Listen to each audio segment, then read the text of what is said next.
Foi. Foi, né? Grupo Espírita Boa Nova, livro Libertação, capítulo 5, Operações Seletivas, 2 de abril de 2022.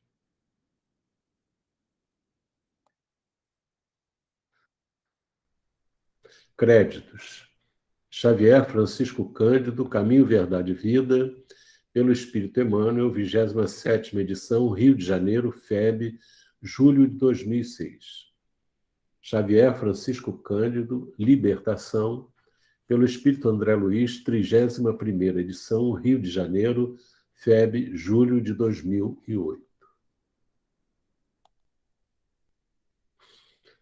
Agora, vamos para o segundo. Vou fechar isso aqui.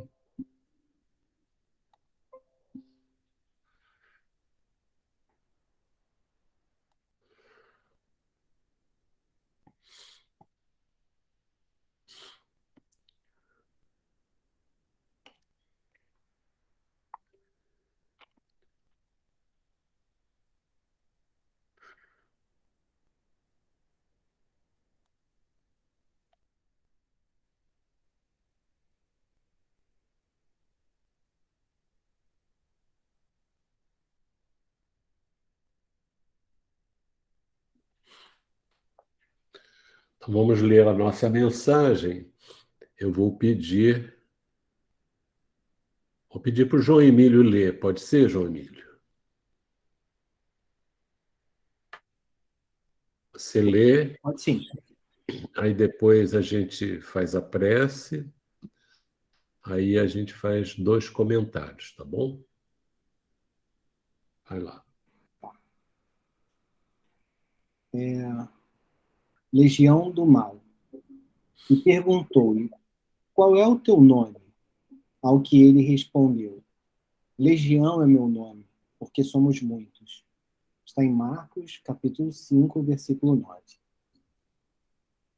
O mestre legou inovidável lição aos discípulos nesta passagem dos evangelhos. Dispensador do bem e da paz, aproxima-se Jesus do espírito perverso que o recebe em desesperação.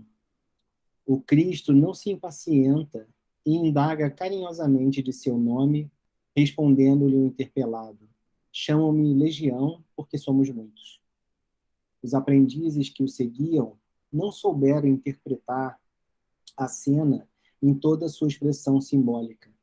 E até hoje pergunta-se pelo conteúdo da ocorrência com justificável estranheza. É que o Senhor desejava transmitir imortal ensinamento aos companheiros de tarefa redentora. À frente do espírito delinquente e perturbado, ele era apenas um, o interlocutor. Entretanto, denominava-se Legião, representava a maioria esmagadora, personificava a massa vastíssima das intenções inferiores e criminosas. Revelava ao mestre que, por indeterminado tempo, o bem estaria em proporção diminuta comparado ao mal em aludes arrasadores. Se te encontra, pois, a serviço do Cristo na terra, não te esqueça de perseverar no bem dentro de todas as horas da vida, convicto de que o mal se faz sentir em derredor à maneira de legião ameaçadora, exigindo funda serenidade e grande confiança no Cristo com trabalho e vigilância até a vitória final. Emmanuel.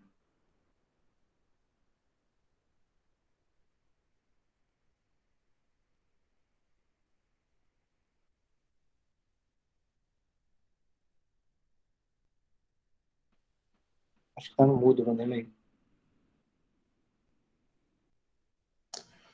Vamos pedir a Deus, nesta hora, que nos ampare, que nos inspire a todos, que nos favoreça com esses ensinamentos que chegam da vida espiritual e que são de grande importância para nossas vidas. Já estamos recebendo, Senhor, com muita felicidade e gratidão, as orientações que vêm de Ti, por vários meios que nos chegam.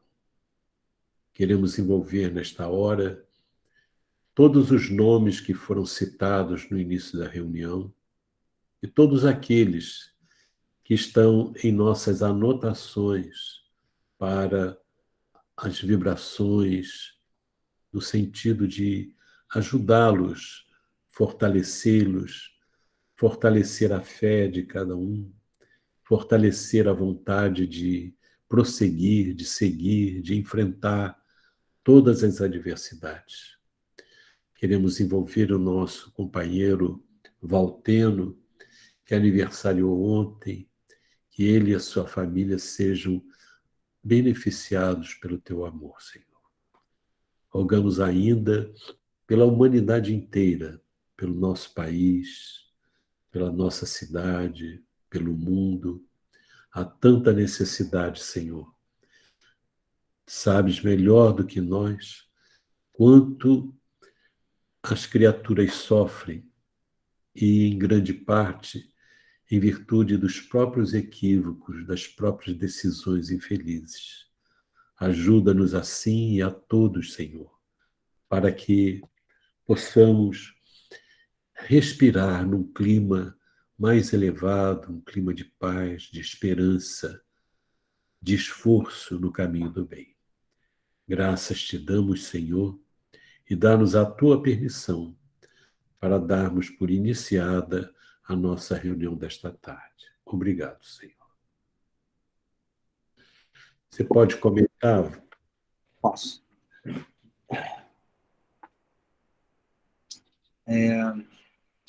Acho que a primeira coisa que eu percebi nessa mensagem foi que Jesus não deixou de atender assim, a pessoa que estava representando o mal, muito pelo contrário. Ele foi até esse endemoniado, né? E não só libertou o encarnado, entre aspas, né?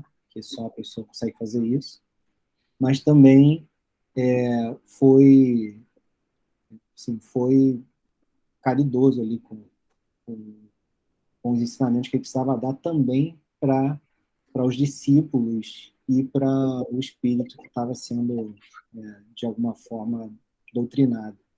Então, essa mensagem é importante para nós, que a gente vive cercado de dificuldades a todo momento, né? Sejam elas visíveis ou invisíveis. Pode subir um pouquinho, né, por favor?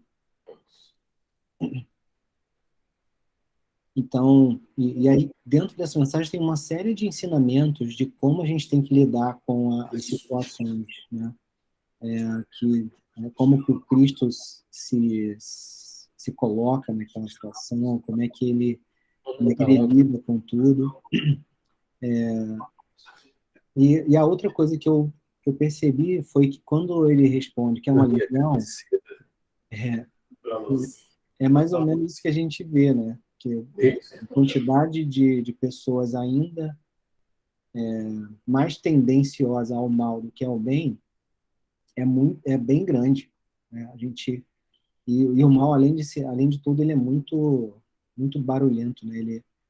Ele acaba se revelando muito maior. Então a gente vê com dificuldade assim as esperanças, né? Mas acho que essa que é a luta que a gente tem a travar, né? Não é o bem contra o mal, mas é as pessoas tentando ser melhores para que outras sigam também o mesmo caminho. Vai descer mais um pouquinho, que ele fala para a gente não esquecer alguma coisa. Não esqueças. Lá no final da mensagem tem um não te esqueças, aí não te esqueças de perseverar no bem.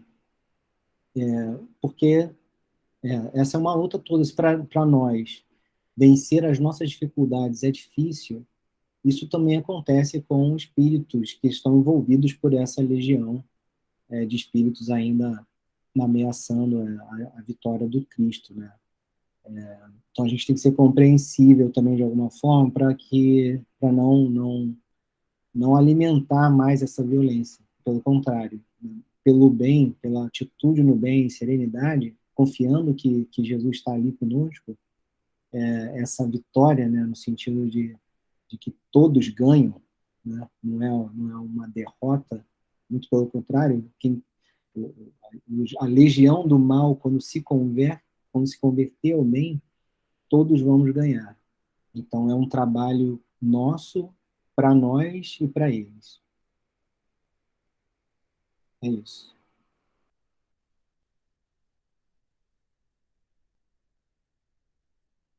A gente desligou seu microfone do Vanderlei, desculpa. Pedi a Lourdinha para fazer um comentário também. Tá? Fica em família, tudo? Isso. Hoje é família. Eu estava pensando aqui realmente que nós somos assim antenas abertas, né? Então a gente acaba captando muita coisa de influência, não só espiritual, né, de espíritos desencarnados, como também influências de pessoas encarnadas. Então, a gente tem que ter muito cuidado com que tipo de influência a gente está captando, né? Então, além dos espíritos, né, dos amigos espirituais, tem os espíritos inferiores também, que tentam, muitas vezes, interferir na nossa vida, interferir nos nossos gestos, nas nossas atitudes. Então, a gente é receptor dessas influências espirituais, mas também a gente reproduz muito do que a gente recebe de pessoas com que a gente convive, pessoas que a gente tem convivência mais íntima e pessoas também do nosso trabalho, dos nossos estudos. Então, a gente tem que estar muito vigilante para filtrar essas influências que a gente recebe e sintonizar só com as coisas boas, né? E deixar de lado as coisas que a gente vê que é ruim, a gente não aceita, né? Não agasalha o nosso coração. E eu acho que o segredo é esse, é estar sempre vigilante e sempre sintonizado com o bem. Sempre a prece é importante para a gente se manter sintonizado. O máximo que a gente puder as leituras espíritas, né, no nosso caso, as leituras evangélicas, tudo isso faz com que a gente esteja sintonizado com os espíritos superiores, né? E aí a gente vai colher só as boas influências. Certo. Uma vez eu vi um comentário, uma entrevista, um grande pianista, eu esqueço o nome dele, um chileno, pianista assim fantástico. Eu esqueci. Cláudio Arraes. Cláudio Arral. Né? Cláudio Arral. Ele falando o seguinte: eu não lembro direito a quantidade de horas que ele estudava por dia. Dizia o seguinte, que quando ele, vamos supor, ele estudava 15 horas de piano por dia. Se ele estudasse, eu vou simplificar as coisas, se ele estudasse só 10 horas, os críticos percebiam. Não, ele percebia. Se ele estudasse 10 horas, os críticos percebiam. Se ele estudasse 8 horas, o público percebia. Então, a gente observa que isso... E ele era um grande pianista, né? Então, às vezes, nós podemos nos achar grandes cristãos, né? Eu estou bem, tal, sei tudo, né? E a gente observa que tem um exercício diário, né? Um trabalho diário, porque isso é um processo dinâmico. Não é um prego que a gente bota na parede e, se a gente colocar bem, ele fica por um tempo razoável. Mas é uma coisa que a gente tem que estar permanentemente, porque é uma força viva, né? E é nessa dinâmica que nós podemos ascender ou podemos descer. E nessa subida ou nessa descida, nós entramos em afinidade com os espíritos de cada categoria, né? Bom, outro que eu achei, não era para comentar não, mas é um negócio que aqui eu achei interessante, ele dizendo aqui que Jesus era um só, né? E a legião representava a maioria esmagadora. Quer dizer, na Terra, nesse planeta de expiação e provas, a maioria esmagadora está, vamos dizer assim, agindo de forma contrária ao Cristo, né? E eu acho bonito que Jesus faz umas perguntas e ele já sabe a resposta, né? Ele faz a pergunta para a gente aprender a resposta, né? Somos legião, porque somos muitos. Então, aí acende um alerta, né, para todo mundo, em todas as épocas, né? No futuro, no mundo de regeneração, a maioria esmagadora será de espíritos dedicados ao bem, né? Muito bom.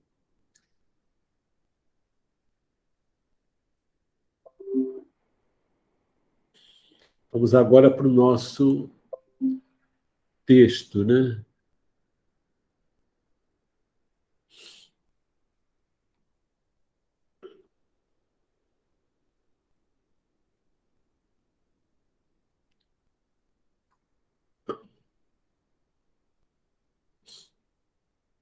Então, nós estamos no capítulo 5. Deixa eu perguntar a Sandra se ela sabe onde que a gente parou. Eu senti falta dela semana passada. Ó. Pois é, eu tô aqui machucando ela. Hoje ela não tem resposta. Hoje eu não posso ajudar. Eu posso botar o pedaço que eu quiser, que ela não vai reclamar. Não.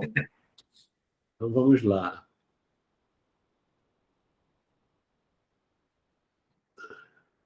É aqui, ó.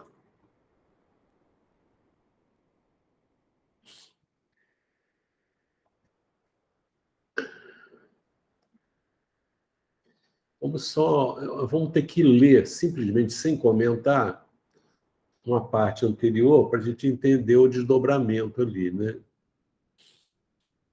O André Luiz pergunta: todas estas entidades vieram constrangidas conforme sucedeu conosco? Há espíritos satânicos recordando as oleografias religiosas da crosta, disputando as almas no leito de morte? Sim, André. Cada mente vive na companhia que elege. Semelhante princípio prevalece para quem respira no corpo denso ou fora dele. É imperioso reconhecer, porém, que a maioria das almas asiladas neste sítio vieram ter aqui obedecendo a forças de atração. Incapazes de perceber a presença dos benfeitores espirituais que militam entre os homens encarnados em tarefas de renunciação e benevolência, em vista do baixo teor vibratório em que se precipitaram, através de delitos reiterados, da ociosidade impenitente ou da deliberada cristalização no erro, não encontraram senão o manto de sombras em que se envolveram e, desvairadas, sozinhas, procuraram as criaturas desencarnadas que com elas se afinam, agregando-se naturalmente a este imenso cortiço, com toda a bagagem de paixões destruidoras que lhes marcam a estrada. Aportando aqui, sofrem, porém, a vigilância de inteligências poderosas e endurecidas que imperam ditatorialmente nestas regiões, onde os frutos amargos da maldade e da indiferença enchem o celeiro dos corações desprevenidos e maliciosos. Agora vamos dar continuidade. Vou pedir a Sandra, que está devendo, né, para ler aí. Tá bom, Sandra? Tá bom. Ó, exclamei em voz sussurrante, por que motivo confere, Senhor, atribuições de julgadores a espíritos despóticos? Por que estará a justiça nesta cidade estranha em mãos de príncipes diabólicos? Gúbio estampou na fisionomia significativa a expressão e ajuntou. Quem se atreveria a nomear um anjo de amor para exercer o papel de carrasco? Ademais, como acontece na crosta planetária, cada posição além da morte é ocupada por aquele que deseja e procura, que a deseja e procura. Vagueei o olhar em derredor e confrangeu-me toda a alma. Vamos fazer o seguinte, vamos parar aqui nesse parágrafo anterior, aí faz um comentário para a gente aí. Ele aqui está meio que questionando, né? Se isso é justo, né? Mas aí o Gúbio explica para ele que a cada um segundo suas obras, né? Eu acho que simplificando é isso, né? Óbvio que tem muito mais que a gente pode falar, mas simplificando é isso. Cada um exerce a tarefa a qual tem mais facilidade, né? Você não pode pedir a uma criança que está no jardim, né, para fazer exercícios lá do ginasial. Então, é mais ou menos isso, né, que ele está explicando aqui para o André. Alguém quer comentar alguma coisa aí? Vanderlei, Lucidalva. Eu achei muito importante a pergunta, porque se a gente pensar para o outro lado, que ele pergunta, quem se atreveria a nomear um anjo de amor para exercer o papel de carrasco? Na minha imaginação, vamos que um anjo aceitasse esse papel, seria legal para a humanidade, né? Porque o anjo não ia ser esse carrasco. E aí ele ia fazer coisas para ajudar as pessoas que estão nesse caminho. É esse o comentário, porque eu achei, se esse anjo ia mudar tudo, né? Mas como aqui mesmo está dizendo, cada um procura o papel que deseja, ou seja. Vanderlei.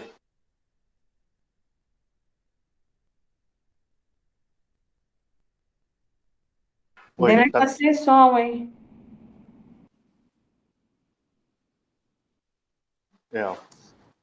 Só um instantinho, deixa eu fazer um comentário em cima da...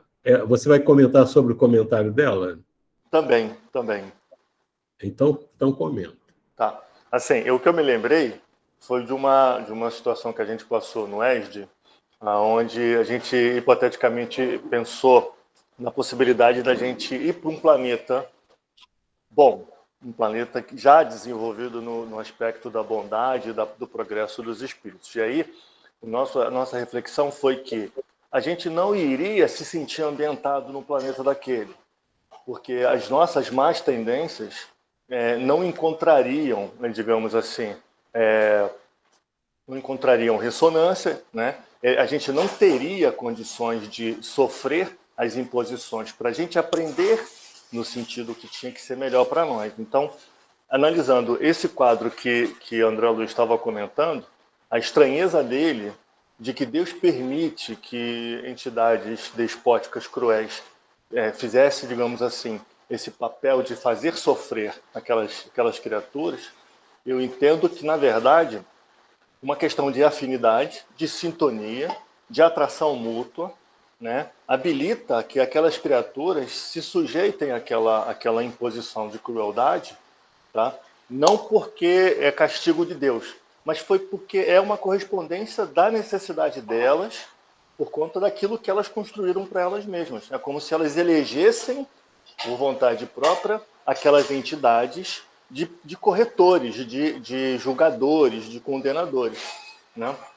Então, eu não vejo como um anjo de bondade que não conseguiria infligir determinadas situações de constrangimento com o objetivo de fazê-los no sentido de refletir, ponderar seus erros, né? Eu não consigo ver como um anjo de bondade pudesse usar dessas ferramentas para colaborar com a correção, com o ajuste daqueles espíritos. Então, também não foi pela vontade de Deus, mas ele permite que, nessa situação, os próprios seres, os próprios espíritos se corrijam, se ajustem no mal que ainda praticam, que ainda são portadores, digamos assim, que desejam permanecer naquela situação.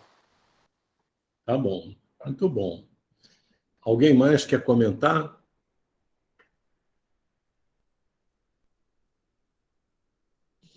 Eu achei interessante a colocação da Lucidalva. Eu concordo com ela. Eu acho que Deus estava errado quando permitiu isso, né? Deus, nós faríamos melhor do que Deus, né? Porque os espíritos nessa condição, eles precisavam de mais carinho, né? Com carinho era capaz deles melhorarem. Agora eu estou pensando aqui, durante a vida terrena, eles não tiveram nenhum apoio dos anjos de guarda que os orientavam para um caminho melhor.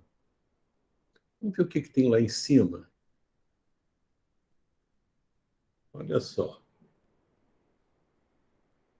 Olha só. Incapazes de perceber a presença dos benfeitores espirituais que militam entre os homens encarnados em tarefas de renunciação e benevolência, em vista do baixo teor vibratório em que se precipitaram através de delitos reiterados, da ociosidade impenitente ou da deliberada cristalização no erro, não encontraram senão o manto de sombras em que se envolveram. Então, veja só, durante a vida, eles tiveram a presença de benfeitores espirituais, né? Que estavam lá, que estão presentes na vida física, assim, desencarnados, mas amparando, orientando. E nessas condições, eles não quiseram absorver o carinho, né? A segurança, a orientação segura, preferiram outro caminho. Então, você acredita que se esses espíritos que durante a vida terrena ignoraram a ação dos espíritos benfeitores, que estavam inspirando as pessoas na Terra, inclusive eles, e que procederam nessas condições a delitos reiterados, a ociosidade impenitente, ou a deliberada cristalização no erro, nesse mundo espiritual ali, naquelas condições, eles iam atender os bons espíritos? Vocês acham? Hein, Lucidalva? Não ia nem enxergar que o anjo estava ali para ajudar. Mas vamos supor que ele enxergasse. Você acha que ele ia melhorar? Não, porque tudo que está acontecendo com eles está dentro dele e eles não querem, né? Né? Então, o problema não é de quem está julgando, né? É que se tivesse ali um benfeitor, eles não atenderiam, porque eles não atenderam durante a vida e agora não atenderiam também. Então, isso é interessante, a gente vê, lógico que Deus sabe, e quem está ali está agindo até com brutalidade, né? Com eles, com crueldade. E aí a gente vê que Deus permite isso, e não vai colocar ali um espírito afável, tranquilo, para fazer isso. Naturalmente, as coisas vão se desenrolando, porque eles ali estão procurando juntar os espíritos com dificuldades, né? Então, as coisas são muito bem organizadas no mundo espiritual. Ninguém está sofrendo sem uma razão de ser, injustamente, porque eles não vão ser atingidos se eles não tiverem nada para resgatar ali, né? Vamos prosseguir, então. Vanderlei, Sim, pode falar. dentro desse ponto aí, eu estou aqui fazendo uma reflexão, se você me ajuda nessa conclusão. A gente falou no caso daqueles que estavam sendo julgados. Mas quem estava julgando também, pelo que o Google coloca aqui, eles estão na posição que eles também estavam quando encarnados, né? Porque, por exemplo, para exercer esse papel ali de, entre aspas, de carrasco, né? De julgadores de espíritos despóticos, eles, pelo que eu estou entendendo aqui, eles carregavam esse sentimento antes de desencarnar, e ali foram atraídos para essa função, tendo em vista o estado espiritual deles. Né? Porque eu fiquei pensando assim, por exemplo, aqui na Terra, eu estou pensando, não estou fechando questão, não, mas, por exemplo, aqui na Terra, você tem o carcereiro. O cara está exercendo uma função lá como carcereiro. Aí, isso no caso do carcereiro, mas quando a gente vê aqueles que exerciam a função de carrasco, né, de conjugadores, não é anjo que vai fazer esse tipo de trabalho. A minha pergunta é essa. Então, esses que estão ali naquela condição de julgado, nessa condição ali, é porque eles também traziam dentro deles esses tipos de sentimentos. Por isso, eles estão exercendo aquela função? Ou não? Mas, pelo que eu estou entendendo aqui, eu acho que tem que ter uma predisposição interna para poder fazer isso, e não é uma predisposição interna superior, pelo que eu estou entendendo.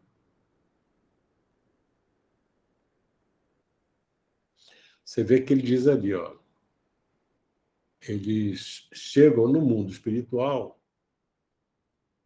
e ali eles sofrem, porém, a vigilância de inteligências poderosas e endurecidas que imperam ditatorialmente nestas regiões, onde os frutos amargos da maldade e da indiferença enchem o celeiro dos corações desprevenidos e maliciosos. Ora, eles ali, na verdade, eles não estão querendo fazer a justiça divina. Estão querendo exercer o poder deles sobre aqueles espíritos. Embora eles conheçam a lei divina pelo que eles colocam ali. E isso é permitido porque esse pessoal que chega ali é um pessoal que precisa de enfrentar uma situação muito dura, muito difícil para despertar. Porque eles estão cristalizados. Veja lá, ó, como é que eles viviam? A ociosidade impenitente ou da deliberada cristalização no erro. Só está cristalizada no erro. A gente tem lembrado, né, Sônia, aquela frase que eu vi eu tomei conhecimento do Edison, do Thomas Edison, e que muita gente leva isso assim muito no discurso, né? O Thomas Edison lhe disse que ele aprendeu muito com os erros dele. Agora é preciso a gente lembrar que ele aprendeu muito, mas o que ele estava querendo fazer? Estava querendo construir a lâmpada elétrica. Ele não estava querendo errar, ele estava querendo construir a lâmpada, estava querendo acertar. E ele fez 1000 experiências, sei lá, O pessoal até pedia para ele desistir. Ele, não, eu já sei um monte de jeito que não dá certo, né? Então, mas eu não concordo com ele que ele aprendeu com o erro. Se a gente aprendesse com os erros, esse pessoal aqui, ó, que está colocado aqui, ó, que cristalizaram, né, na deliberada cristalização no erro, quer dizer, o pessoal errou. Não, a gente não aprende com o erro. A gente aprende com a reflexão. Se você erra e reflete sobre o que fez, você vai ver que aquilo ali não foi bom. E aí, se você tem inteligência, se você pensa, você começa a corrigir, afasta, deixa de fazer aquilo, né? Então, o erro não ensina. O que ensina é a pessoa pensar, a pessoa refletir sobre o que fez, sobre o erro, e usar a vontade para corrigir o seu modo de ser. Pois bem, esse pessoal chega ali e eles estão, aquilo está cristalizado, está dentro, eles podem até chorar, podem falar, podem dizer uma porção de coisa que está arrependido, mas não necessariamente está arrependido, né? Ontem eu estava lendo no livro Missionários da Luz uma coisa muito interessante que eu não tinha percebido até então. Eles vão atender um espírito, até parecido com o caso do... mais ou menos parecido, mais leve, né?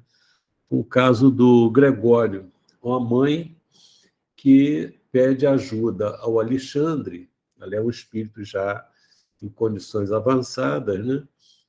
Para atender ao filho dela. E o Alexandre pergunta se ele já tinha demonstrado algum sinal de abertura para ser ajudado. Ela falou que sim, que ele estava sentindo, se não deu alguma demonstração lá de que estava propenso a mudar, mas é uma coisa leve, né? Aí o André Luiz pergunta, mas por que ela está sofrendo tanto? Aí o André Luiz, o Alexandre fala que ele era um padre e ele se comprometeu muito nas coisas que estava fazendo. Tinha uma liderança. E o André Luiz fala, mas por que ela está sofrendo se ele que errou? Aí ele explica, né? Porque ela se sente culpada, porque ele reencarnou com uma tarefa. Ele ia trabalhar na área de, como se fosse na filosofia espiritualista. Então, quando ela percebeu essa tendência dele, ela o obrigou a entrar para o seminário. Mas a tarefa dele não fazia parte, na reencarnação dele, entrar, orientar as almas, orientar as pessoas. Ele não tinha condição para isso. Mas ela obrigou, ele foi, e lá ele desenvolveu a inteligência, mas como ele não tinha esse desenvolvimento para essa prática, ele desenvolveu muito o orgulho, o egoísmo, o orgulho e vaidade, e ele se comprometeu muito com o poder que ele adquiriu. Ela agora vinha fazer... Então, mas não é esse ponto que eu quero chegar. O André faz umas perguntas lá ao Alexandre. O Alexandre diz uma coisa muito interessante, que a gente coloca que a pessoa precisa se arrepender, ou resgatar não, arrepender, sofrer as consequências, e isso pode ser junto, antes e depois reparar. Ele faz uma colocação que eu achei formidável. Ele diz o seguinte, quando a pessoa se compromete e é por ignorância, é mais fácil ela reconhecer que errou, se arrepender. Quando a pessoa tem conhecimento e fracassa e se compromete espiritualmente, fica muito difícil. Por quê? Porque ela traz um orgulho muito grande. Então, para a pessoa se arrepender, ela tem que ter uma certa dose de humildade para reconhecer que ela errou. Senão, ela vai ficar reclamando de Deus, rebelada, porque acha que deveria ter um tratamento melhor. Eu achei ótimo isso. Então, a humildade ela é importante até para favorecer o arrependimento, para a pessoa reconhecer os próprios erros, né? Achei legal. Eu acho que isso tem a ver também aqui. Então, a gente vê esse quadro aí. Então, esses espíritos, é igual aqui na Terra, você cai num ambiente difícil, porque você tem necessidade de vencer aquelas condições difíceis em que você vive, e você vai sofrer o ataque das pessoas, um monte de coisa, né? Mas aquilo, você pode tirar um proveito daquilo, né? É interessante isso. Tudo bem, Sônia? Sônia? Tudo bem? Estou refletindo. É que você perguntou, né? Por que eles estavam nessa condição, né? De julgadores, se na Terra eles eram julgadores. Então, na Terra, o que eles eram na Terra, esses espíritos cruéis, inteligentes? São espíritos dominadores. Tem um que pensa, que manda nos que executam, né? E eles se amparam mutuamente. Quando desencarna, eles tendem a fazer a mesma coisa. Lembra que o Gregório, quando desencarnou, ele acabou se juntando a um grupo e foi adquirindo confiança deles pela inteligência e pela crueldade dele. Entendeu? Funciona assim. Quer dizer, o mundo espiritual não muda muito em relação à Terra. Só que as pessoas que estão nessa zona terrível de perseguição, de crueldade, de domínio, de tortura, elas chegam no mundo espiritual, chegam como aprendizes. Mas logo, logo elas desenvolvem uma capacidade de mostrar os seus serviços e passam a dominar também. Agora, tudo isso Deus permite por quê? Porque as pessoas que estão sofrendo nas mãos deles são pessoas que não são anjos. Assim como não são anjos que vão fazer aquilo, não são anjos que estão sendo julgados ali, né? Entendeu? Eu entendi. E aí eu fiquei pensando também, desculpe estar falando mais, mas por exemplo, às vezes a pessoa pensa assim, se aquela criatura desencarnasse, morresse, ia resolver o problema, né? Às vezes desejam a morte de alguns tiranos. Na verdade, eles vão desencarnar, mas vão dar continuidade. A grande questão não é o desencarnar, é fazer um trabalho com que a criatura se transforme aqui, né? Por enquanto, porque elas vão ser o que elas são. O plano espiritual é apenas uma continuidade do que elas apresentam. Eu fico vendo, às vezes, a gente...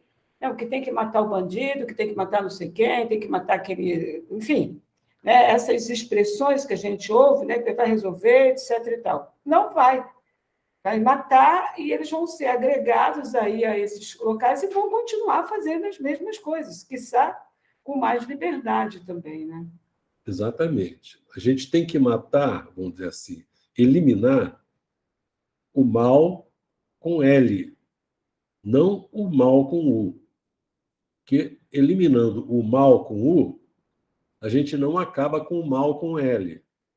Agora, eliminando o mal com L, desaparece o mal com U, né? O homem mau desaparece, porque ele se torna bom, né? Vou pedir ao André Luiz, pode ler para a gente?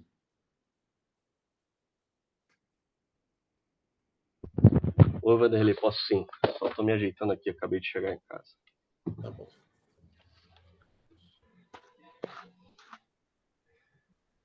É a partir de quem se atreveria? Não, vagueei o olhar. Vagueei, né? Tá ótimo. Vagueei Então, o você olhar. pode pegar ali, você chegou agora, você ouviu o anterior? Eu tô ouvindo, eu só tinha me esquecido aqui. Tá, então vai para o vagueei. Vagueei o olhar em derredor e confrangeu-se-me toda a alma. Na comunidade das vítimas, arrebanhadas aos magotes como se fossem animais raros para uma festa, predominavam a humildade e a aflição. Mas entre as sentinelas que nos rodeavam, a peçonha da ironia transbordava. Palavrões eram desferidos desrespeitosamente a esmo. À frente de vasta tribuna vazia e sob as galerias laterais abarrotadas de povo, compacta multidão se amontoava, irreverente. Alguns minutos decorreram desagradáveis e pesados, quando o absorvente vozento se fez ouvido. Acho que é vozerio, né? Acredito que seja vozerio. Né? Não é isso, Sandra? Vozerio.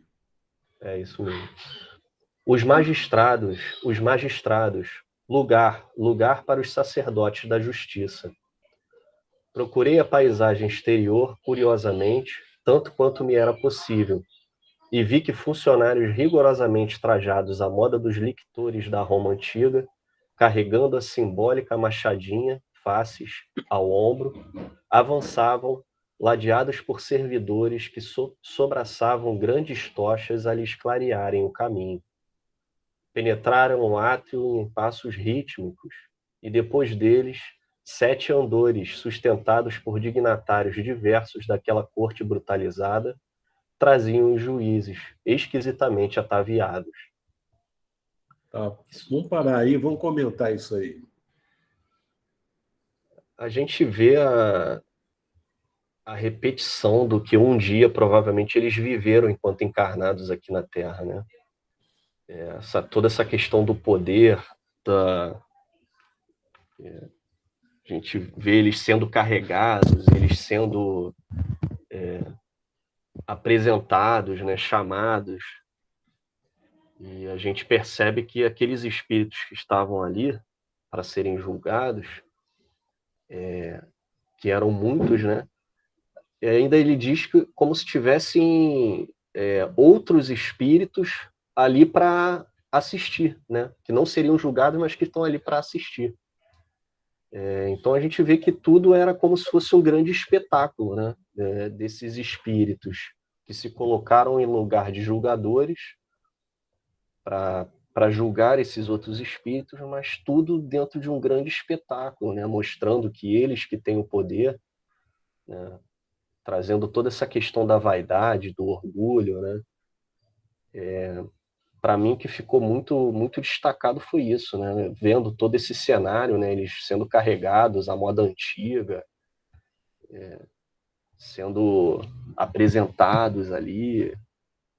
Isso que me veio à mente aqui, imaginando todo esse cenário que apareceu. E obviamente, né? Toda a maneira infeliz que aquilo ali estava sendo feito, né? Que André Luiz coloca palavrão sendo desferido, né? Um total desrespeito uns aos outros, né? Então isso que me veio à mente aqui. A gente observa. Não, vamos lá. Ver se alguém tem um comentário aí. Pode comentar, tá?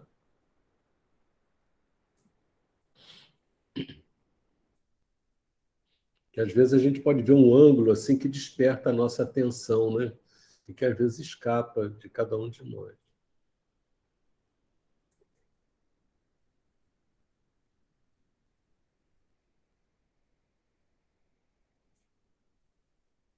Essa machadinha significava poder, né, Vanderlei? Essa machadinha aí cortava muito o pescoço, né, Sônia? Mesmo.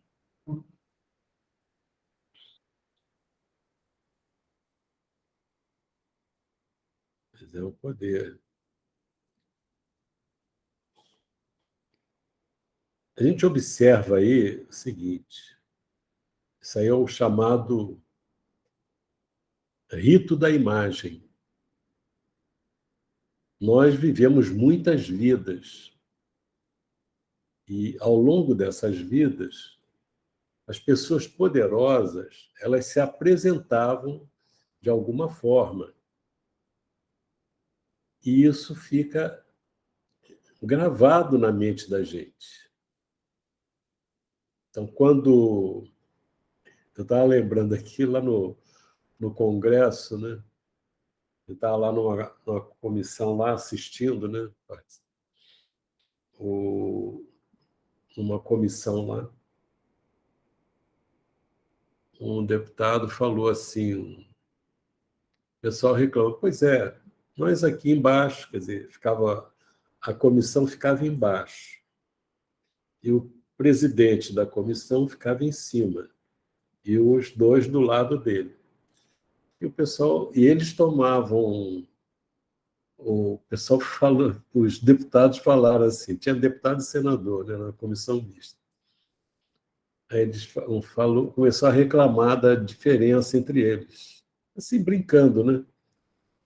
Aí o deputado lá, já antigo, né, falou assim, não, isso aí é o rito da imagem, olha só.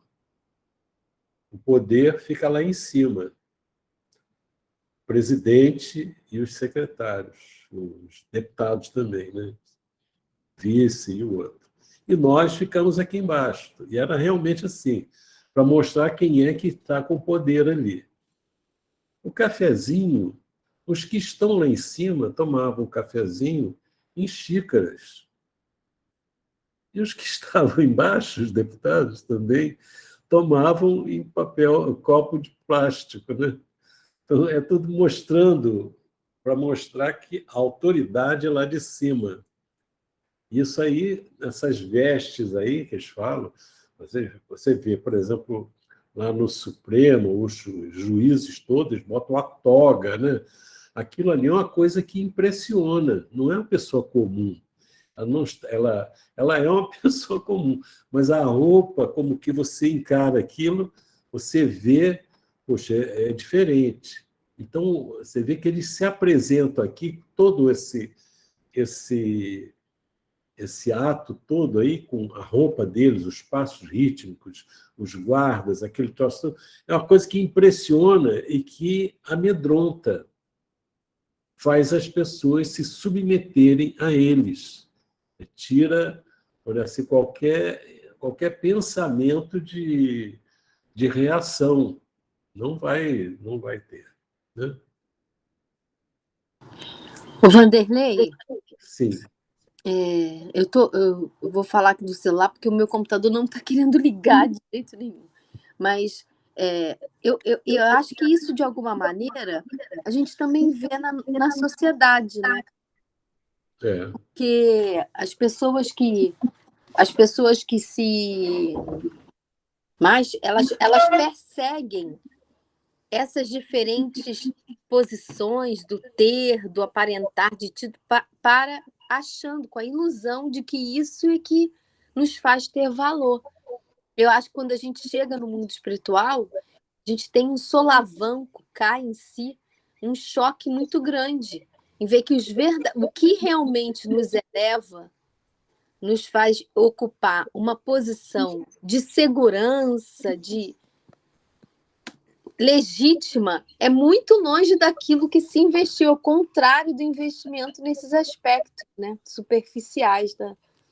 Pelo contrário, muitas vezes as pessoas a gente se perde achando que tem um valor aí. Acho que talvez por isso que Jesus tenha falado, ouçam os que têm ouvidos de ouvir, que têm olhos de ver, né? Saber ver essas coisas, o valor verdadeiro da... Mas esse visual, ele impressiona o povo, né? Impressiona. Até um pessoal que fica falando ali, os magistrados, eles não estão pedindo lugar. Alguém pede o lugar para eles, manda, né? Lugar para os sacerdotes da justiça. Então, é todo um teatro, né? Vamos dizer assim, uma manifestação que vai mostrando que aqueles camaradas ali têm muito poder. Então, as pessoas que vão ser julgadas, elas já se encolhem ali, né? Interessante. Ali, veja só como é que fica. Procurei a paisagem exterior, curiosamente, tanto quanto me era possível, e vi que funcionários rigorosamente trajados à moda dos lictores da Roma antiga, quer dizer, coisa que está lá atrás, né, na memória, carregando a simbólica machadinha ao ombro, avançavam ladeados por servidores que sobraçavam grandes tochas a lhes clarear o caminho. Penetraram o ato em passos luminosos, e depois deles 7 andores, sustentados por dignitários diversos daquela corte brutalizada, traziam juízes esquisitamente ataviados. Né? É interessante a gente ver uma coisa ali em cima, quando começa a vaguear o olhar, diz ali, na comunidade das vítimas, arrebanhadas aos magotes como se fossem animais raros para uma festa. Você vê que eles são maltratados ali, né? Para diminuir mesmo, para humilhar, para a pessoa sentir que ela não vale nada. Né? Predominavam a humildade e a aflição. Essa humildade aí é o quê? A pessoa se submetendo à humilhação. Que, na verdade, ali não existiam pessoas humildes, né? Elas estavam sendo humilhadas e elas se encolhiam. Sendo tratadas daquele jeito, elas se submetiam porque a consciência estava culpada. Né?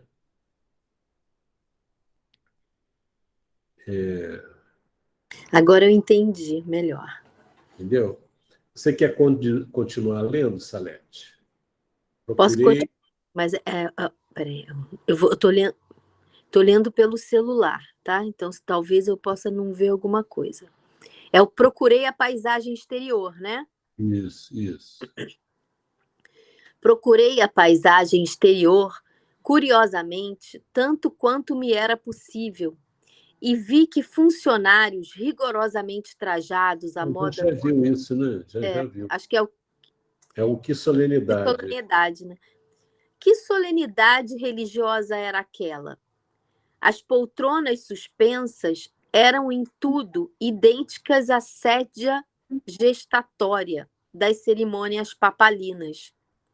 Varando agora o recinto, os litores passaram um instrumento simbólico às mãos e alinharam-se corretos perante a tribuna espaçosa sobre a qual resplandecia alarmante facho de luz. Os julgadores, por sua vez, desceram pomposos dos tronos içados e tomaram assento numa espécie de nicho a salientar-se de cima, inspirando silêncio e temor, porque a turba inconsciente em redor calou-se de súbito. Tambores variados rufaram como se estivéssemos numa parada militar em grande estilo, e uma composição musical semi-selvagem acompanhou-lhes o ritmo, torturando-nos a sensibilidade. Terminado aquele ruído, Vamos parar aí, Salete. Acho que já tem um material bom para a gente conversar aí. Puxa, que coisa isso. Você vê que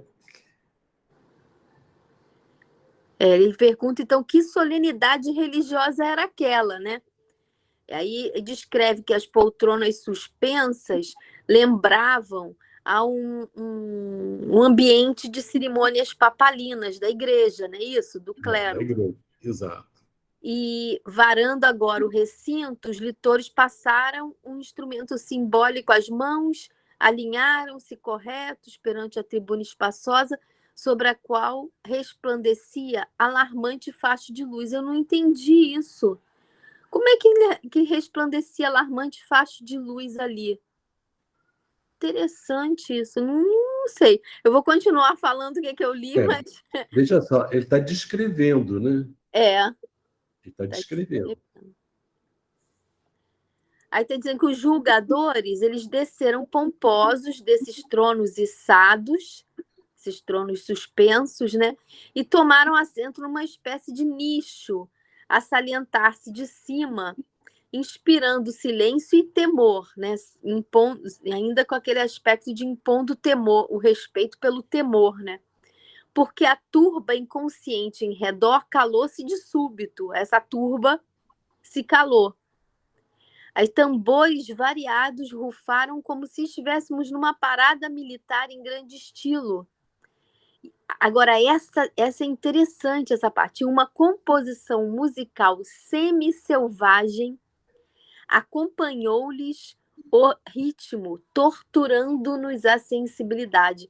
Uma composição musical semi-selvagem. Que será isso, né?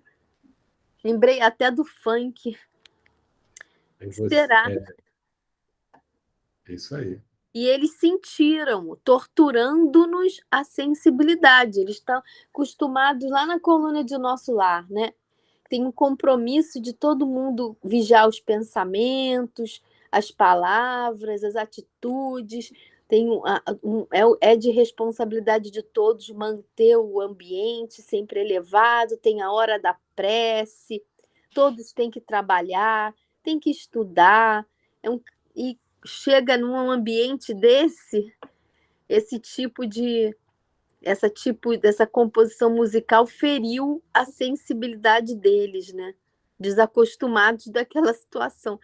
Dentre tantas outras coisas que eles descrevem dessa região, teve esse aspecto da música que tem uma influência muito grande sobre todos nós, a música, né?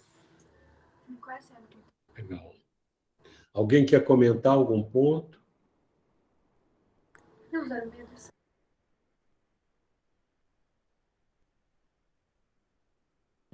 Esse facho de luz eu não entendi, não, Vanderlei. Por que ele viu um facho de luz nessa situação? Ele está descrevendo a situação, né? Ele não explica por que ela existe. O Vanderlei, pelo que eu lembro da leitura dos capítulos anteriores, uma das impressões que a gente identifica é que essa estrutura dessa cidade, ela tem requintes de feiura, né, de coisa assim inacabada, mal harmoniosa, e que a gente, se eu não me engano, deduziu que essa incapacidade de um espírito muito atrasado, muito brutalizado, de conceber a beleza, de fazer algo com harmonia, com beleza, com organização. Então, a cidade como um todo tinha áreas de estrutura mal feita, feia. Então, quando eu escuto essa composição, né,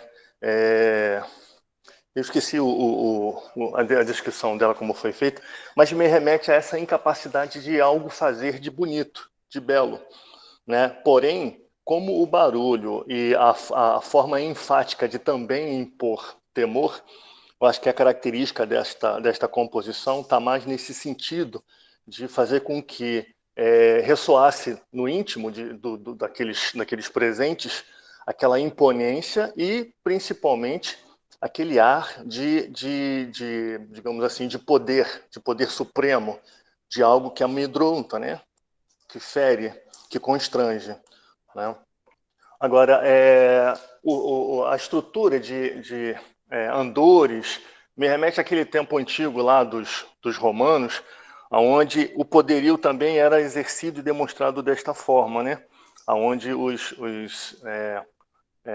os maiorais, digamos assim, né, do reino, do império, eram conduzidos, eram protegidos, eram alçados e conduzidos com distinção em relação aos outros, né? Também com a ideia de mostrar e de impor o poderio, né?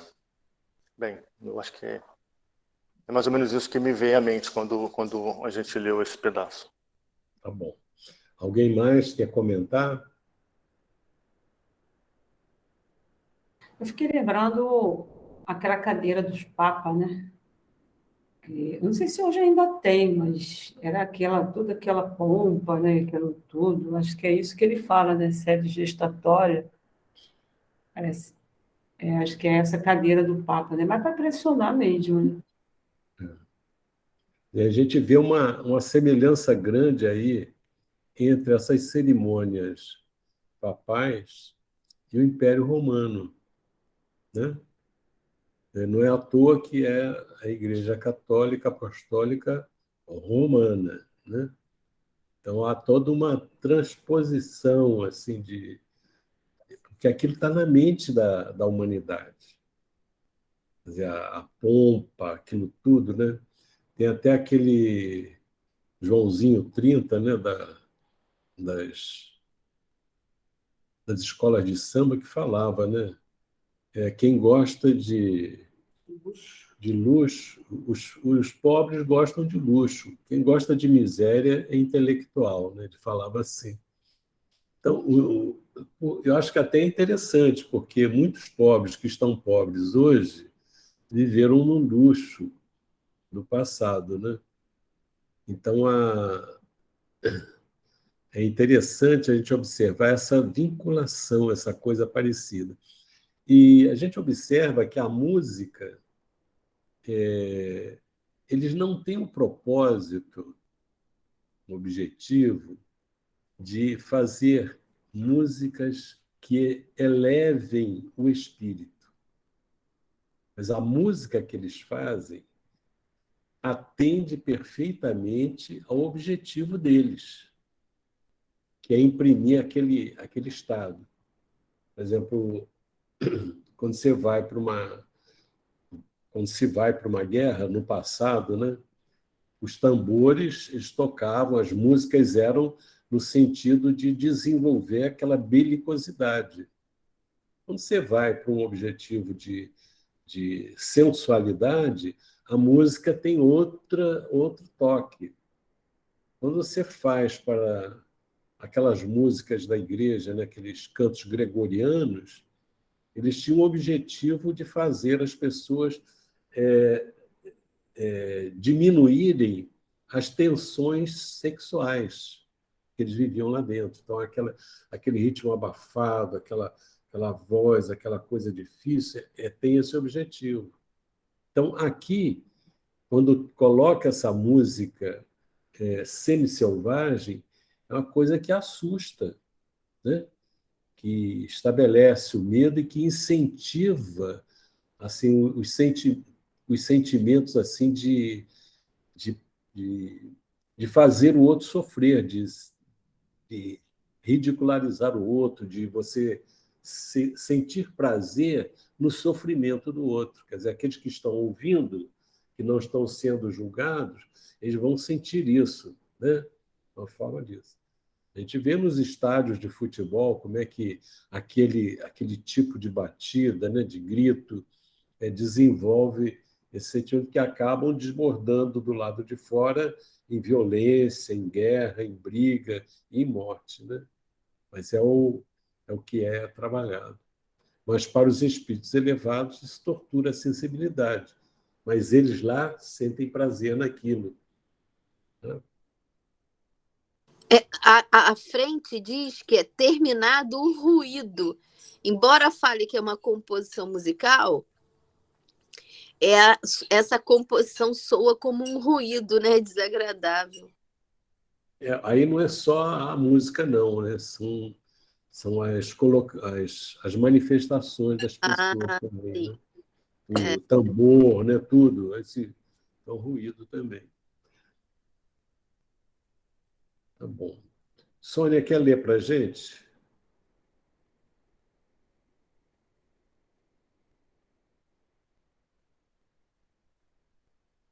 Sim. Está no terminado, né? Terminado aquele ruído, um dos jogadores se levantou e dirigiu-se à massa, aproximadamente nestes termos: nem lágrimas, nem lamentos, nem sentença condenatória, nem absolvição gratuita. Esta casa não pune nem recompensa. A morte é caminho para a justiça. Escusado qualquer recurso à compaixão entre criminosos. Não somos distribuidores de sofrimento, e sim mordomos do governo do mundo. Nossa função é a de selecionar delinquentes, a fim de que as penas lavradas pela vontade de cada um sejam devidamente aplicadas em lugar e tempo justos. Quem abriu a boca para vilipendiar e ferir, prepare-se para receber de retorno as forças tremendas que desencadeou através da palavra envenenada. Quem abrigou a calúnia, suportará os gênios infelizes aos quais confiou os ouvidos. Quem desviou a visão para o ódio e para a desordem, descubra novas energias para contemplar os resultados do desequilíbrio a que se consagrou espontaneamente. Quem utilizou as mãos em sementeiras de malícia, discórdia, inveja, ciúme e perturbação deliberada, organize resistência para a colheita de espinhos. Quem centralizou os sentidos no abuso de faculdades sagradas, espere doravante necessidades enlouquecedoras, porque as paixões envilecentes, mantidas pela alma no corpo físico, explodem aqui, dolorosas e arrasadoras. A represa, por longo tempo, guarda micróbios e monstros segregados à distância do curso tranquilo das águas. Todavia, chega um momento em que a tempestade ou a decadência surpreendem a obra vigorosa de alvenaria, e as formas repelentes libertadas se espalham e crescem em toda a extensão da corrente. Seguidores do vício e do crime, tremei. Tá bom, Sônia. Nossa, Comentar aí. quem está tremendo sou eu. Uhum. É interessante que a gente está lendo o... Bom, a princípio, o que eu estou vendo aqui, tudo que ele está falando, isso aqui é um fato. Ele não está falando nada de errado, de equivocado. É exatamente isso, como acontece. Pelo menos quando a gente lê lá, a gente que está estudando o céu e o inferno, é o que está dizendo aqui, é o que está lá no céu e o inferno. Exatamente o que está dizendo aqui. A criatura vai colher no plano espiritual, né, as imperfeições que ela tem aqui na Terra, que ela carrega aqui na Terra, ela vai colher. Então, essas são as punições, mas que não é uma punição dada por Deus, mas é uma punição dada pela própria condição espiritual da criatura. Então, todas as imperfeições, ela vai redundar numa punição, mas uma punição que a própria criatura criou para ela mesma. Então, quando ele fala aqui, né, parece que é assim, uma coisa assim dura, né? Gente, o que é isso? Horrorosa, esses homens falando isso. Mas, na verdade, pelo que se eu não estou fazendo uma leitura equivocada, é a manifestação da lei de causa e efeito, sem mais nem menos. Então, quando ele vai colocar aqui, né, vai dizer exatamente o que a criatura plantou aqui na Terra, vai colher lá como consequência dos seus atos de punição aqui, frio e direto. Então, não tem como, eles não estão errados. Eles estão falando exatamente o que é isso. Agora, daí dizer que eles têm que ser aqueles que vão cobrar é outra história, né? Mas mostra para a gente o que está lá no céu e inferno. Entende? Cada um segundo as suas obras, e a punição no mundo espiritual vai estar muito diretamente ligada às imperfeições da criatura aqui na Terra. Então, o caluniador vai colher o que ele plantou, quem desviou o óleo pelo ódio vai colher, né? Quem usou o campo sexual em desequilíbrio vai colher as consequências. Enfim, como ele te fala aqui, né? As paixões envelhecidas, mantidas na alma do corpo físico, e, inclusive, ele coloca um ponto aqui, que lá no plano espiritual, essas tormentas deverão ser maiores, né? Porque aí agora eles libertos do corpo físico, eu acredito que essas tormentas elas devem ampliar em grau aí superlativo, muitos por conta deles mesmos e outros por conta da própria audiência que eles estão lá. Então, quando ele fala que seguidores do vício e do crime tremei, eu penso que a gente tem que tremer aqui na Terra, antes de desencarnar, porque lá é consequência. Né? Então, é uma coisa que é interessante para a gente estar pensando, refletindo nas nossas dificuldades. É claro que nós não vamos, tipo assim, se transformar de uma hora para outra em água e vinho. Se a gente traz paixões de muitos tempos, né, de longo tempo ali, mas o esforço da mudança, né, e o desejo de querer modificar muda a faixa vibracional. Né? Ele pode até voltar para o mundo espiritual, mas se ele tem um desejo de mudança, ele já está demonstrando aí uma elevação espiritual, ou pelo menos um desejo de modificar. Mas agora aqueles que estão se comprazendo, estão vivenciando, estão alimentando isto, quando chegar no mundo espiritual é isso que eles vão encontrar. E aqui eles só estão dizendo claramente o que vai acontecer, né? Porque ele fala ali que eles estão apenas fazendo a seleção, né? Ele fala que... Agora, tem um ponto aqui que ele fala, que também leva a questionar, quando ele fala que não somos distribuidores de sofrimento e sim mordomos do governo do mundo. Quer dizer, a gente não vê que Deus, né, não delegou eles a essa função, eles é que assenhorearam dessa função. Agora, Deus permite que eles ajam. Então, quando ele fala aqui que a nossa função é a de selecionar os delinquentes, mas aí ele fala que um ponto importante, as penas, é selecionar delinquentes, a fim de que as penas lavradas pela vontade de cada um sejam devidamente aplicadas em lugar e termo justo. Exatamente isso que ocorre. A pena é lavrada pela própria criatura, não é por Deus, não é por eles, mas acho que está muito relacionado ao que eles semearam aqui na Terra. Não sei se é isso aí, mas eu estou fazendo uma analogia em relação ao céu e inferno, naquilo que a gente está estudando lá no ESG. Não sei se eu fiz a correlação correta, mas a mim me pareceu ser isso. Quem quer comentar? Fala aí, Lucidal. Essa parte que a Sônia comentou também ficou na minha cabeça, quando ele fala que nós não somos distribuidores de sofrimento, e sim mordomos do governo do mundo. E que a função deles é a de selecionar delinquentes a fim de que as penas lavradas pela vontade de cada um sejam devidamente aplicadas no lugar e tempo seguro. A minha imaginação ficou assim, que assim, tudo que a gente faz aqui no mundo, quando chega no mundo espiritual, não terminou, continua, é isso? E eles estão pagando justamente porque eles se ligam, as mesmas coisas que eles fizeram aqui, está ligado lá no mundo espiritual também, eles não mudaram, eles ficaram na mesma situação que estava aqui na Terra, é isso?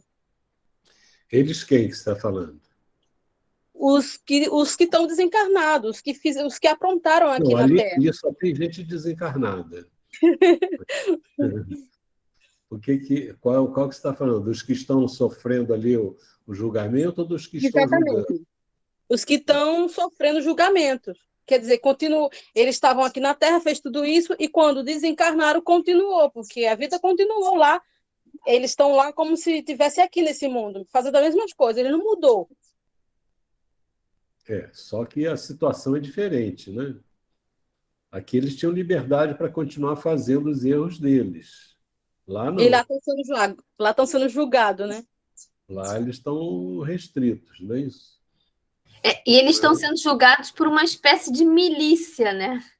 Que também, por sua vez, ela faz justiça, ela quer botar ordem, mas acontece que ela também não está na lei, né? Deus permite, mas eles também não são tão certos assim.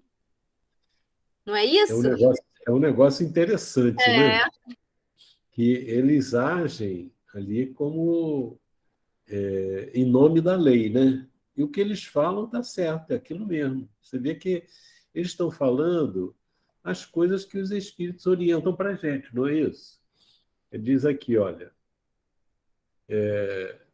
Quem abriu a boca para vilipendiar e ferir, prepare-se para receber. Não é isso que a gente ouve Jesus falando? Talvez com outro jeito de falar, mas a essência é essa, não é? Quem abrigou a calúnia suportar os gêneros infelizes. Então, ele sempre... não tem nada aqui que esteja contrário ao que Jesus disse e que os Espíritos dizem. É isso aí mesmo. Que utilizou as mãos em sementeiras da malícia, discórdia, inveja, organiza resistir para a colheita de espinhos. Isso aí está tudo, é o que está dito. Então, eles colocam umas coisas assim muito, muito justas, demonstrando ali, tudo que eles falam está em sintonia com a lei de causa e efeito. Tudo eles falam. É interessante, eu fico pensando aqui, esses espíritos que desenvolvem, que fazem essa função, isso para eles, assim, eu fico pensando assim, para eles, qual o aproveitamento que eles têm com isso. Eu fiquei pensando que quando eles julgam os outros, né, todo mundo ali está sendo julgado por eles.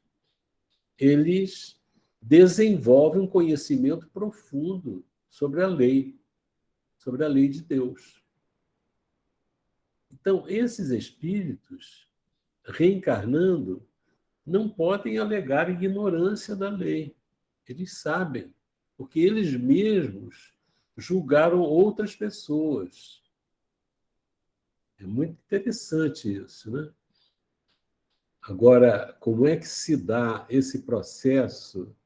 É uma coisa que nos escapa, as informações a gente não tem, mas eles estão ali, a gente observa que eles não estão simplesmente massacrando aleatoriamente, eu pegar, vou fazer ferir. Não, tudo tem uma razão de ser ali. Eles não colocam embora eles falem ali que não tem nenhuma sentença condenatória, ali ele diz, né, a fim de que as penas lavradas, então tem pena. Dizer que não tem pena não é verdade, tem pena. Agora eles dizem que está pela vontade de cada um, quer dizer, cada um criou a sua própria pena, mas eles estão dando a pena, eles vão dar as penas deles, né, que estão de acordo com o que as pessoas plantaram, é isso que ele fala. É muito interessante, porque o que a gente observa é que as pessoas mais elas fazem o mal, elas torturam por torturar, lá os seus objetivos, né? Mas aqui não, eles não vão colocar sobre uma pessoa que abriu a boca para vilipendiar os outros uma punição de uma pessoa que usou mal as mãos.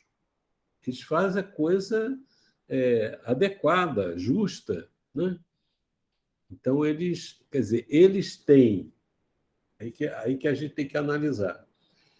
O que eu vejo aqui, que eles têm a permissão de Deus para fazer esse julgamento adequado, correto, e não simplesmente fazer as pessoas sofrerem. Quer dizer, ele não pode estabelecer uma pena para um que agiu de outra forma. Está entendendo? Eles não podem, aquilo que a gente falou antes, uma pessoa que abriu a boca para vilipendiar e ferir, não pode sofrer uma pena de alguém que desviou a visão para o ódio. E o que tem ódio e para a desordem não vai sofrer a pena de quem abriu a boca para vilipendiar. Então, eles têm vamos dizer assim, uma permissão do governo do mundo, né, para estabelecer as penas que as pessoas acabam escolhendo, né, desde que eles ajam dentro desse critério. E não pode chegar, não, você vai ser, Vou torturar você agora aqui. Não, não é isso, não pode. Né? Então, eles têm um limite. Eles estão ali, mas eles estão limitados por alguma coisa. Eles não podem fazer com todo mundo o que eles querem. Tem que ter uma relação com o que eles fizeram. Então, eles têm um certo controle? São controlados? Eu acredito que sim, né? Eles sabem disso. E a gente vai ver uma coisa interessante, né? Mais adiante. Ô, Vanderlei, Oi. a gente pode entender que, a exemplo do mundo em que a pessoa, o ser humano, exercita o livre-arbítrio, nessa região, esses julgadores também, eles se arvoram do direito, quer dizer, eles se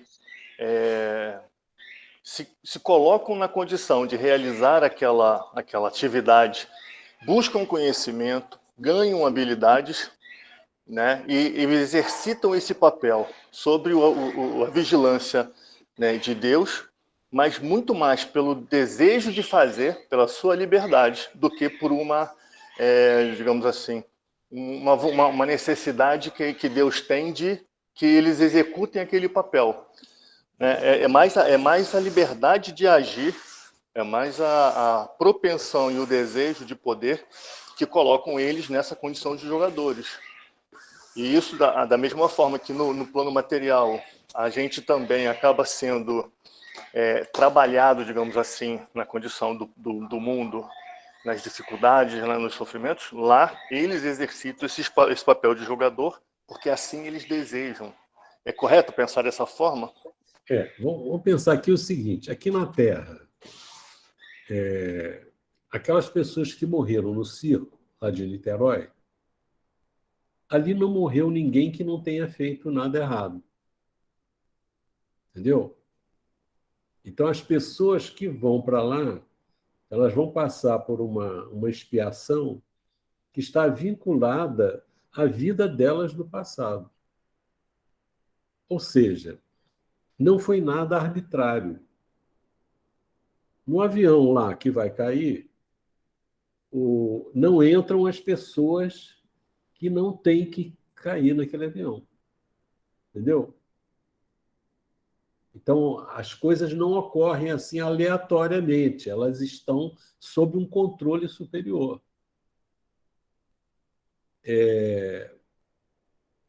A gente observa, isso aí é um aspecto interessante. Eu vou adiantar uma coisa que vocês já sabem, para ver o seguinte: quando eles fazem a seleção, que eles estão fazendo ali o quê?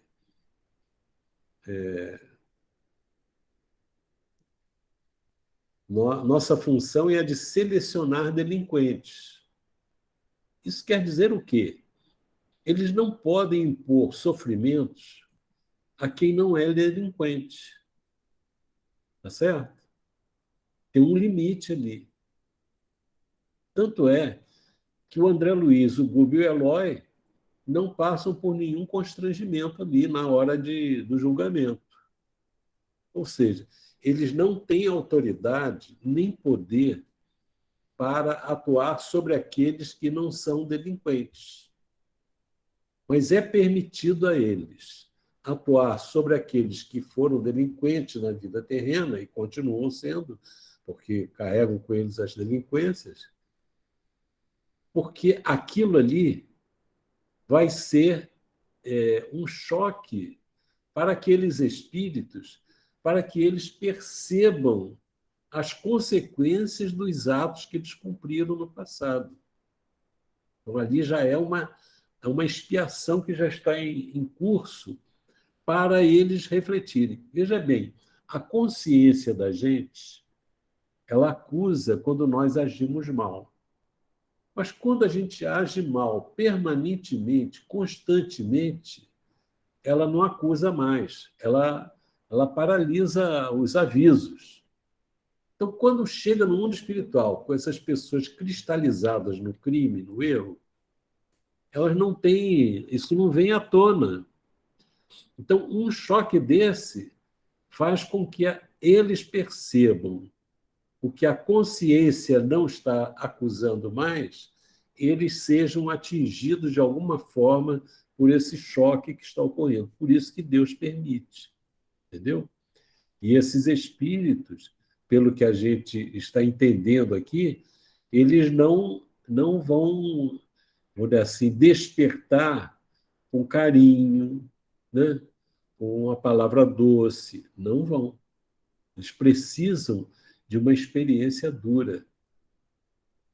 É o que na verdade, eles pedem isso. Da pessoa age mal e ela não ouve nada, não ouve carinho, não ouve uma palavra sábia, uma pessoa que ama e tudo. Eles estão pedindo que, como ele tem necessidade de progredir, a rigor eles estão pedindo um tratamento de choque. E é isso que eles estão tendo ali. Tá certo?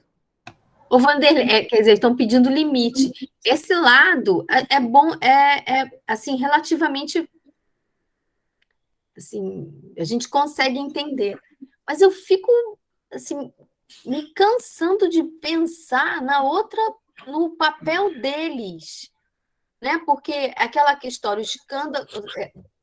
Será que em nenhum momento eles pensam com base em que eles estão exercendo esse papel de legisladores? Porque foram legisladores na Terra, porque acham que tem juízes, porque acham que tem esse poder, porque ainda estão envolvidos, eles sabem que desencarnaram, sabem, não, a gente ainda tem essa tarefa, vamos continuar agindo aqui no nosso setor, na nossa área.